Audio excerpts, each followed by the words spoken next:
So when I think back to Daggerfall as a gigantic world, when I first played it, I thought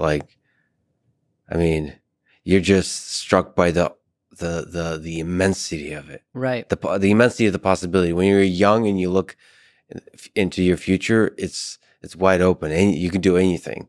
And that's what Daggerfall felt like. The openness was gigantic.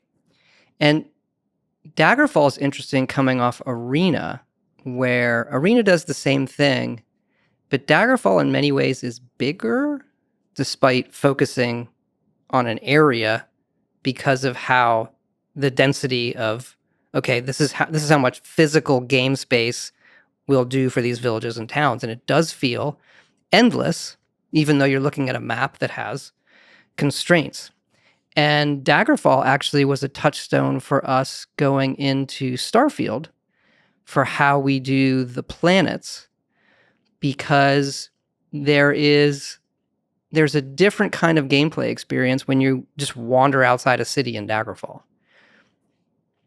than, follow a quest line and go to this place, and it's completely handcrafted, and everything around every corner we've kind of placed like Skyrim. Starfield's a bit more like Daggerfall, and if you wander outside the city, we're going to be generating things, and you kind of get used to that game flow, different than we've done before, and fun in a different kind of way. We'll talk about Starfield. So just for people who don't know, and how dare you for not knowing, but with Daggerfall, we're talking about the Elder Scrolls series that started. So talking about the big titles within the series, started with Arena in 94, Daggerfall in 96. I didn't look up the years before this. This is depressing or awesome. So all of these games brought hundreds, probably for some of them thousands of hours of joy for me.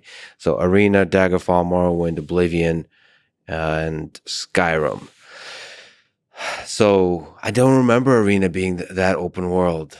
Well, it's all the provinces. It follows kind of the same pattern. It just doesn't have all the number of villages and places that Daggerfall has, while Daggerfall focuses on the Iliac Bay area.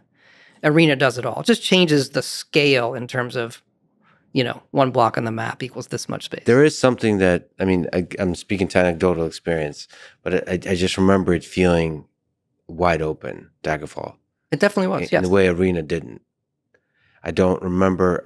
Maybe because Arena, it was so cool to have the role playing game aspect. You're focused on the items and the character development. Daggerfall has a lot more depth, particularly in the character system. That's what it introduces, all of the skills and those kind of things. Arena it's a game I love, and it's very, very elegant. If you look at the first one, where it's just an XP-based system, do this, get XP, level up. Very classic role-playing game. Daggerfall digs deep into who's your character, how are you going to develop it, what are your skills, there's advantages, there's disadvantages.